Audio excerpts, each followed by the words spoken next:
बात नहीं कहूंगा। पहली बात यह है कि औरों के लिए चुनाव है, औरों के लिए चुनाव है, लेकिन डॉक्टर बाबा साहब अम्बेडकर हमें समझा के गए हैं कि ये वोट हमारा हथियार है और जब तक ये हथियार हमारे पास है तब तक हमारी सुनवाई संभव है। इस हथियार का प्रयोग करना भी हमें आना चाहिए। जहां एक तरफ भाजपा के लोग हैं जो उनकी रीतियां उनके भाषण, उनका अहंकार आपने सुना है, और 10 साल सत्ता में रहने के बाद जिस तरह से किसानों पे जुल्म उन्होंने किया, जिस तरह से पहलवानों पे जुल्म उन्होंने किया, आपके याद है लगातार मेरी बात भाई दिग्विजय जी से और दुष्यंत जी से होती थी। 13 महीने किसानों के आंदोलन में हमने कंधे से कंधा मिलाकर उनका साथ दिया, और जब पहलवान बेटियों के सम्मान की बात आई तो हमने उनके सम्मान की रक्षा के लिए जंतर मंतर में आंदोलन हो। जब पार्लियामेंट में यहाँ के नेता भी बहुत है, पार्लियामेंट में किसी का मुंह नहीं खुला, उन बेटियों के सम्मान की रक्षा करने का काम और सरकार से जवाब मांगने का काम भी हम लोगों ने किया। यहाँ कई तरह के विचार के लोग राजनीति में हैं और सब लोग अपनी अपनी विचारधारा के लोग नेताओं को अपनी अपनी विचारधारा के राज को लाना चाहते। हम माननीय काशीराम साहब और जननायक चौक निर्विहार के सिपाही हैं, और वो ये कहते थे कि जब तक गांव विकसित नहीं होगा, गांव तक विकास नहीं पहुंचेगा, गांव में परिवर्तन नहीं होगा, गांव का आदमी मुख्य धारा में नहीं जुड़ेगा, तब तक प्रदेश खुशहाल नहीं हो सकता है। मैं धन्यवाद दूंगा भाई दिग्विजय का, जिस तरह से उन्होंने इस विधानसभा में 40 गांव में लाइब्रेरी बनवाने का काम किया, डिजिटल लाइब्रेरी। किस तरह से 17 गांव में उन्होंने स्टेडियम बनवाने का काम किया, जिस तरह से ढाणियों तक बिजली पहुंचाने का काम किया, और पाइपलाइन के जरिए अंतिम गांव के अंतिम छोर तक पानी पहुंचवाने का काम किया। मैं उनके विजन को जब देखता हूं तो मुझे बड़ी खुशी होती है। मैं उनके साथ गांव तक गया, मैंने देखा कि महलों वाले लोग भले उनके साथ ना हो, लेकिन डबवाल की गरीब जनता उनका पल के बिछा के इंतजार करती थी कि उनका नेता आएगा और वो उसका स्वागत करेंगे।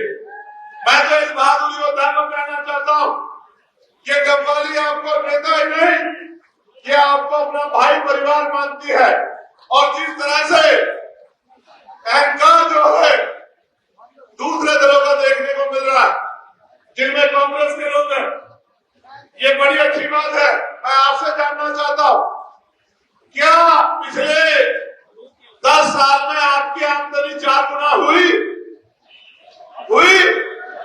जोर से बताओ, हुई? लेकिन विधायक जी की आमदनी तो 10 करोड़ से 40 करोड़ हो गई, 10 करोड़ से 60 करोड़ हो गई। आप ये महसूस कीजिए कि ये नेता आपको आगे बढ़ाने का काम कर रहे थे, ये अपने आप को आगे बढ़ाने का काम कर रहे थे।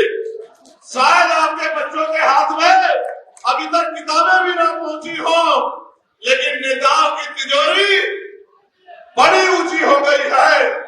इसलिए मैं आपको कहना चाहता हूं कि अब आपको तय करना है कि इनकी तिजोरियां भरनी है या अपने बच्चों तक जो अच्छी शिक्षा, रोजगार, अच्छा हेल्थ सिस्टम और उद्योग धंधे लगवा के आपके क्षेत्र को, आपके पढ़े लिखे नौजवान को जो बेरोजगार घूम रहा है, उसको आगे बढ़ाने का काम करे, उसके बारे में सोचना आपको तय करना है। मैंने तो आके आपको जिम्मेदारी सौंप दी थी कि आप ये मत समझना कि डबवाली में दिग्विजय लड़ रहा है, आप ये समझना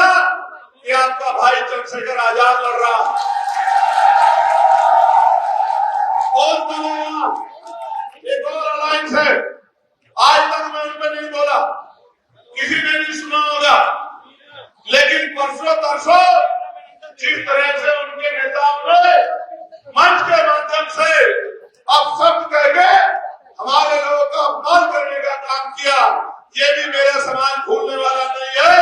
वोट की जोर से वोट को जवाब देने का काम करेगा। हालात ऐसी थी कि हमारी बड़ी नेता को मंच से उसको काउंटर करना पड़ा और जवाब देना पड़ा कि भाई ये सब हमारे समाज के लिए प्रयोग मत करें। इसलिए मैं आपसे कह रहा हूं, इस अहंकार को हमें तोड़ना है। साथ साथ ये जो बड़े बड़े महलों वाले सब लोगों ने जो इकट्ठे होकर एक अलायंस बना के मेरे छोटे भाई को रोकने के लिए पूरा जी जान लगाया है, उनको भी हमें अपनी ताकत से वोट से जवाब देना। आपने देखा उजाड़ा में किस तरह से मेरे ऊपर हमला करने की कोशिश की गई। उनको लगता था कि मैं उनके हमले से डर जाऊंगा। वो ये नहीं जानते कि जितना मेरे ऊपर मेरे समाज में जुल्म करोगे उतना मेरा समाज संगठित होकर मेरी ताकत बनेगा और मेरे एक आवाज में खड़ा होकर इन जुल्म करने वालों को मिट्टी में मिलाने का काम करेगा। मैं तो आपसे कहना चाहता हूं, मैं भाई दुष्यंत से भी कहूंगा कि वो खड़े हो जाएं। एक बहुत जरूरी इम्तिहान अभी बाकी है। ये वो लोग हैं जिन्होंने दिल्ली में मेरी एक आवाज पे जाके दिल्ली बंद कर दिया जब दिल्ली में गुरुघर टूटा। ये वो लोग हैं जिनके सम्मान में मैंने चोट नहीं पड़ने दी। 16-16 महीने जेल काटी, दिल्ली में 2-2 बार तिहाड़ काटी और गोलियां भी खाने काम किया, कभी मैंने इनके सम्मान में चोट नहीं पड़ने दी। मैं भाई दिग्विजय से और दुष्यंत भाई से, दोनों साथ भाइयों से ये कहूंगा कि दिग्विजय भाई और दुष्यंत भाई, आज मैं अपनी गैर मौजूदगी में, क्योंकि पार्लियामेंट में तो मैं इनके हितों के लिए दहाड़ता, इनकी आवाज को उठाता, और आप जानते हैं कि अभी जो न्यूनतम वेतन 783 रुपए घोषित हुआ, इसके लिए मैंने पार्लियामेंट में जोर शोर से आवाज उठा के सरकार से बजट में हिस्सा मांगने की बात की और फिर एक बड़ा आंदोलन किया। आपको धन्यवाद करना चाहिए भाई दुष्यंत का, इन्होंने इस आंदोलन में पूरा सहयोग करके सरकार को झुकाने का काम किया। लेकिन अभी जो मैं कह रहा हूं, ये हमारी पीढ़ी जो लंबे समय से चली आ रही है, जिस तरह की सामंतवादी सोच के साथ हमारे लोगों पे जुल्म होता है, मैं आप दोनों भाइयों से कहूंगा कि आपकी जिम्मेदारी बनती है कि दोनों हाथ उठा के इस समाज को विश्वास दिलाओ कि आप इनके रक्षा कवच बन के, वो माइक आपका इंतजार कर रहा है, वो माइक आपका इंतजार कर रहा है, आप इनको विश्वास दिलाओ कि आप इनके रक्षा कवच बन के हरियाणा में खड़े रहेंगे मेरी गैर मौजूदगी में। आदर है। और एक चीज मैं याद दिलाता हूँ, जब भाई चंद्रशेखर को जेल में डाला गया था रविदास मंदिर दिल्ली के संघर्ष के अंदर, सबसे पहले हमने ये आवाज उठाई थी और 5 एकड़ क्षेत्र में दिलाकर आज भव्य रविदास मंदिर क्षेत्र की बराबर। मैं भाई दिग्विजय से भी कहूंगा, क्योंकि आप मेरे साथ गांव में गए, किस तरह का प्यार जनता आपसे करती है। आप इनको ये वादा दिलाओ कि आप इनके भाई बन के हमेशा इनके साथ खड़े रहोगे। वादा देता हूँ मेरे अनुसूचित जाति के मेरे परिवारजनों से कि जहाँ आपको जरूरत पड़ेगी पसीने की, वहाँ आपके ये भाई खून देने का काम करेगा। आपसे अपील करता हूँ कि जब धन्यवाद सभा होगी, जिस गांव में आप अपने बूथ को सबसे ज्यादा वोट जिताकर भेजोगे, उस गांव में मैं आपका धन्यवाद करने सबसे पहले पहुंचने का काम करूंगा। मैं अपने बहादुर साथियों से भी ये कहूंगा कि मैं आपके सम्मान की रखवाली करता हूं, लेकिन आपको भी मेरी बात की लाज रखनी है।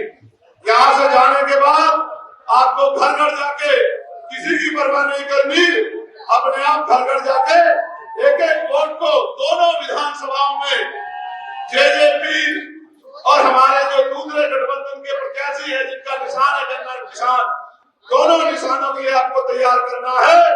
यहाँ डबवाली में एक एक vote political power the master की, यानी कि सत्ता की चाबी प्राप्त करने के लिए डबवाली में चाबी के निशान का बटन दबाना है और रानिया में गन्ना किसान का बटन दबाना है।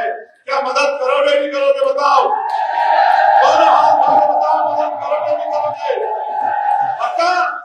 मानव काशीराम साहब कहते थे कि जिनका दल नहीं होता उनमें बल नहीं होता, और जिनके पास बल नहीं होता उनकी समस्याओं का हल नहीं होता। 5 तारीख को बल पैदा कर लो, किसी दफ्तर में जाकर लाइन लगाने की जरूरत नहीं पड़ेगी। ये अधिकारी आपके घरों तक आके काम क्या करेंगे और बाहर तरीके से आदेश देंगे साहब।